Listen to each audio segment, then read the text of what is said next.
Hey y'all, hey, it's me, V the CPS Scholar. Hopes this video finds you happy, blessed, and loved. It's been a minute, but I'm back with the jump off. Now I'm just I'm on a quick walk because as usual, I'm doing mommy duties and my middle child is taking a very important test.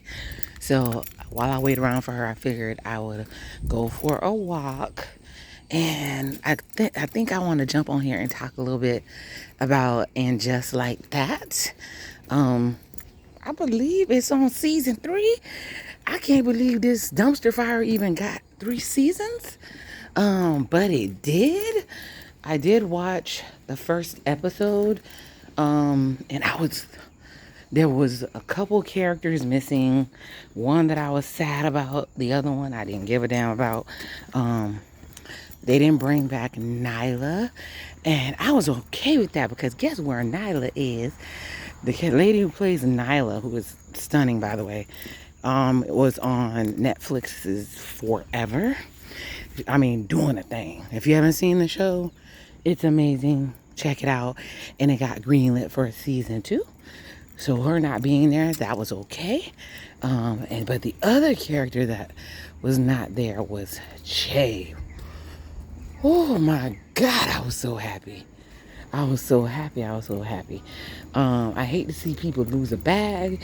They say the actress was upset about it, but it was just terrible. She was a terrible character. The way they wrote her was wild. Miranda was getting on my nerves. Not that she's still not getting on my nerves, but just the way that they did the character for Che was just bad. So she's out of there.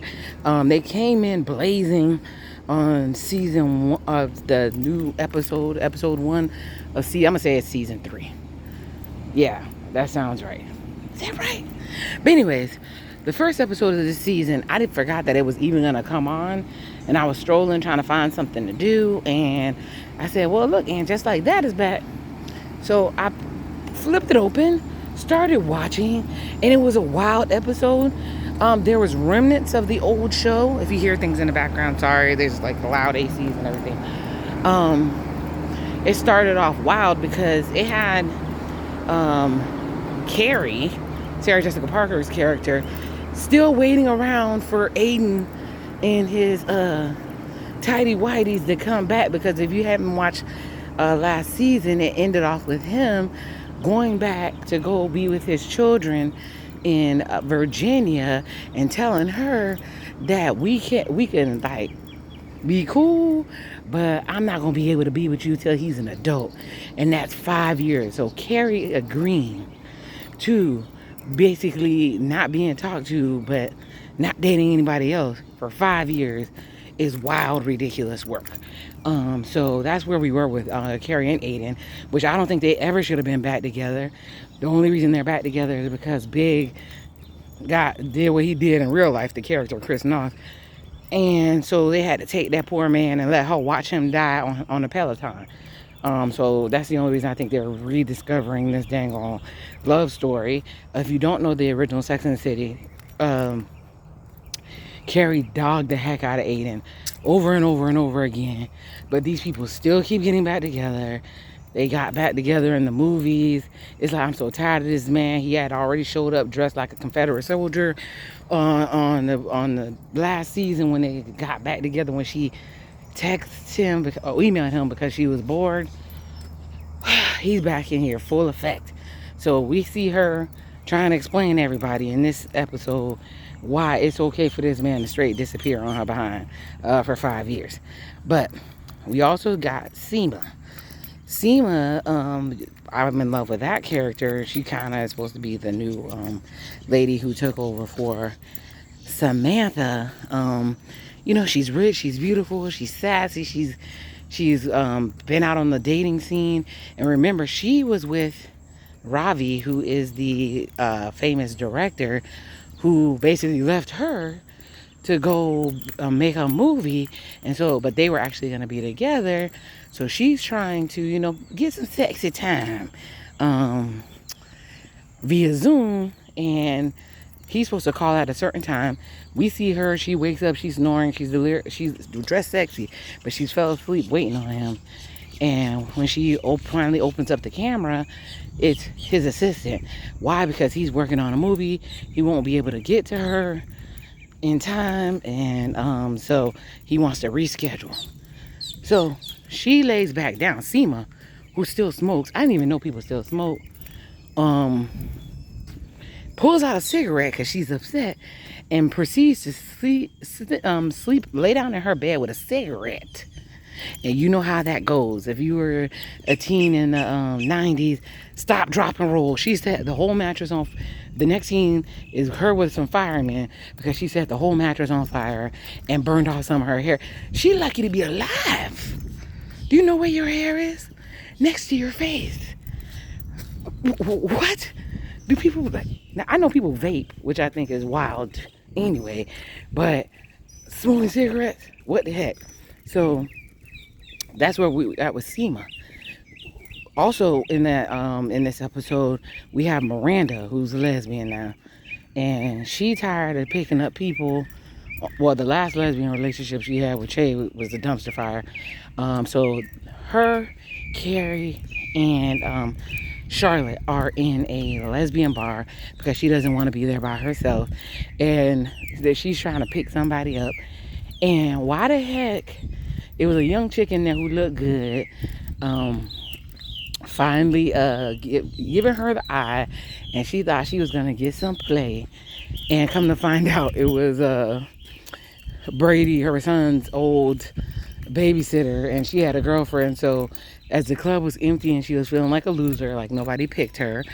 And it was so funny because they had a random black girl, because you know the black people just be floating through, said, oh, I gotta get out of the club, only the randoms and weirdos are here. I thought that was hilarious because Miranda was standing there, and then that's when we see Rosie O'Donnell standing in the club we all fam, and she's giving Miranda the eye. And Miranda's like, thank God, somebody's giving me some play. So they're saying each other is cute. So she's like, you want to go to the... Rosie O'Donnell like, shoot her shot. You want to go back to the hotel with me? And Miranda's character is like, yeah, sure. So they get it popping. Dang, you know what I was thinking? I'm so wrong, y'all. And this is not about ageism. It's just about who she is and the visuals I didn't want to see. Hell, I didn't want to see Che and her magic finger. But why I was so terrified that they were going to show Rosie O'Donnell and Cynthia Nixon getting it in. I said, oh my God, Mama, no. Just y'all want to see where I'm at because you'll hear echo. I apologize for that. Let's see. So that's why you hear Wild Kingdom and echoing, and I'm in a beautiful place. But anyways, I said, thank goodness they didn't show it.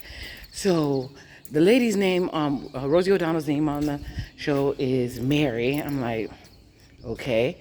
And then when she turns over and looks at Miranda, Miranda's like, you know, she cool. She happy because she been waiting to get some. She's been waiting to get some. And Rosie O'Donnell turns and looks. She goes, that was amazing. That was all that I ever thought it was going to be. Blah-da-da-da. I'm like, dang, Miranda be putting it down in the bed like that? She ain't my cup of tea if I like girls, but hey, if you got it, you got it. And she's like, oh, like she's so surprised. Like, I didn't think it was all that. She said, it was my first time. And she's like, oh, your first time doing a one-night stand? She's like, no, my first time ever. I'm a nun. So that's old school Sex in the City because their partners were always just ridiculously inappropriate for the situation. They usually had no chance of being with that partner. But yeah, so basically she deflowered a nun named Sister Mary. And I'm like, okay, this is funny but lame at the same time. Because you remember Whoopi's character on Sister Act is Sister Mary Clarence. But basically Miranda was freaked out because she deflowered a nun. And the nun throughout, then Rosie O'Donnell character throughout the show kept being, and this was her first time visiting New York, and so she was doing all the touristy things, and she kept hitting Miranda up to keep it going. And Miranda was like, "Oh man, I don't want to do her wrong because I took her virginity," and she was like, "I want to disappear on her." But she's doing all these touristy things, so she's sending her pictures from the Empire, not Empire. I went to the Empire State Building, y'all. I got a story, but anyways, she's sending her thing from Times Square, and then she's at the M&M store. She's like, "Oh look, M&M, Miranda and Mary." So it's like, oh, this is all lovey-dovey stuff, but this is not what Cynthia Nixon really wants. Whatever. So that's what's going on with the Cynthia Nixon character, Miranda. And then you have Carrie, back to that crazy, ridiculous story or whatever. Aiden actually calls her on the phone, and he's out in the middle of the woods on his farm in his truck, and he like, "Man, it's only been a while, and I basically need to get my rocks off. I'm drunk." And he's like, "Let's do some phone nookie. And he's getting it in. Carrie can't because her cat freaking shoe is sitting down at the bottom of the bed watching her, so she fakes it. So she feels guilty because she faked it. And so she wants to bond with him over that. So he ditched you for 5 years, but you feel guilty because you faked it. Girl, if you don't get that. So that happens. Also, remember Lily, let's get to Charlotte and her family, Lord. They is mad annoying. Charlotte and her family, her storylines are ridiculous on this show. Basically, her dog gets accused of beating up another little dog, and they go on an adventure to prove, and he gets canceled online in the doggy world, and she goes through to try to fight the fact that he didn't actually do it. And I love that her dog's name is Richard Burton. You know that the original dog on the show was Elizabeth Taylor, and if you don't know, that's like they were married to each other. They're both actors that were married to each other, and they got married and break up, and they're considered one of the greatest love stories, at least by Hollywood standards. So it's cute that the dog is named Richard Burton. But they accused Richard Burton of beating up a little chihuahua. This old lady in the park said that she had him unleashed, so she's trying to get justice for Richard Burton. She can't even take him to the dog groomer. She lose a dog walker behind it. All the important things in the world. And come to find out, this lady is blind as a bat, and it was a different dog that was attacking the dogs in the park, and Richard Burton was vindicated. Then you have Lily. By the way, the kids on this show are terrible human beings. Very bratty. It's like, hell no. So we have Lily. Lily is in love with this ballet dancer. I said, shout out to Alexander Petrovsky, the ballet dude. Well, he wasn't a ballet dude on the show when Carrie was in love with him. But funny story, I was in love with the dude. I think it's Mikhail Baryshnikov. And my ex-husband knows that I'm in love with him. So when we went to one of my kids' performances, they had a whole art exhibit on the wall for an ode to Mikhail Baryshnikov, and he was like, "Ain't that your man? That's you, ain't it?" And he is. But anyways, Lily's in love with a ballet dancer, but he's one of the palest men I've ever seen in my life. Like, and she's like hot and bothered, and it was like, so she forced Carrie and all of them to go to a play to watch him perform so she can swoon over him.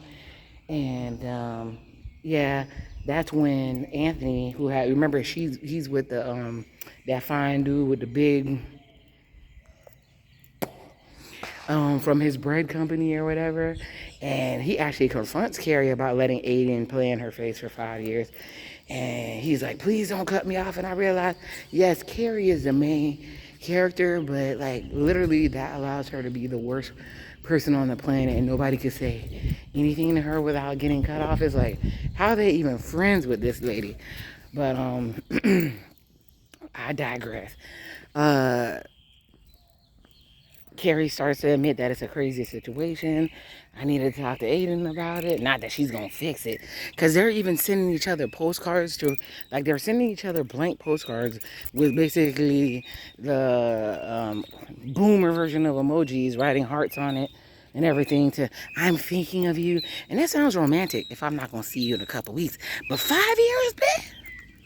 I've been done married somebody else, moved on, had 3 kids. If you don't get your ass 5 years, dude, cut the crap. But that resolved that. But when she also Carrie had an issue at her house where her alarm kept going off, and had that issue too. Her alarm kept going off, and she was running to try to cut it off. And because remember, she bought that big ass house for Aiden and his kids and her to be in, only for him to say he out of here.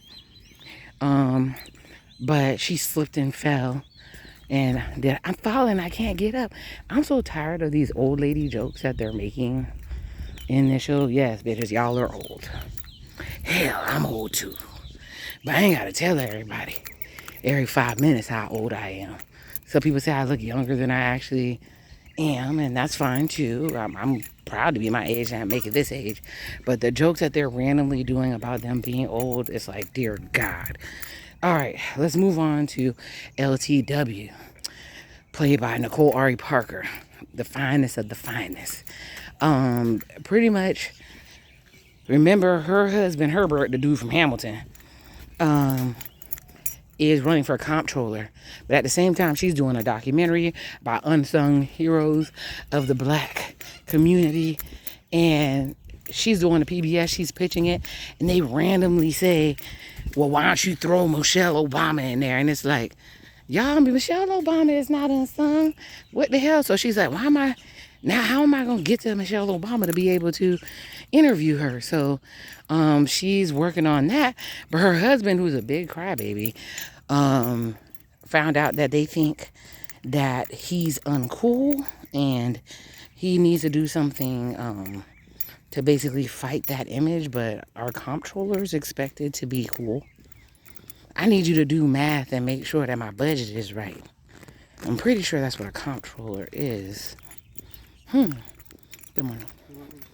I'm pretty sure that's what a comptroller is. So what the hell cool got to do with it? I have no idea. But he hired a new campaign manager. And so he's doing a party at the Red Rooster.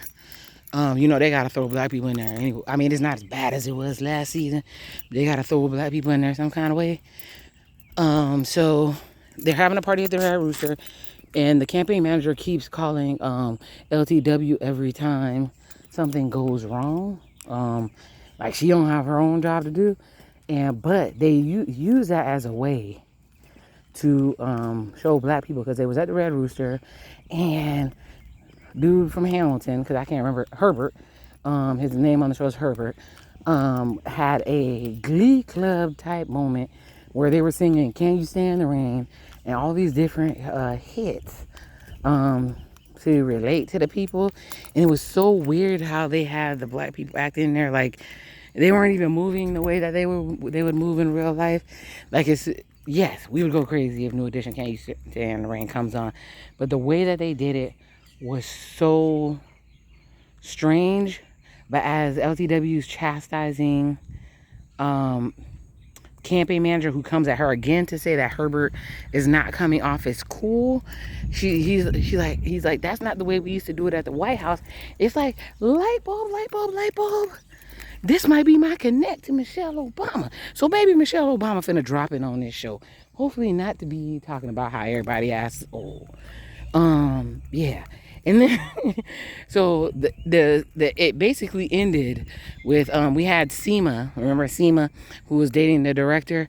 Her director dude popped up to spend time with her.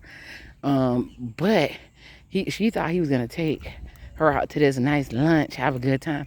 He ended up taking her on a shoot to go find, a pier to end of the world movie like a scene, and she's dressed all beautiful, but they riding in raggedy vans, eating sandwiches and chips out of a bag.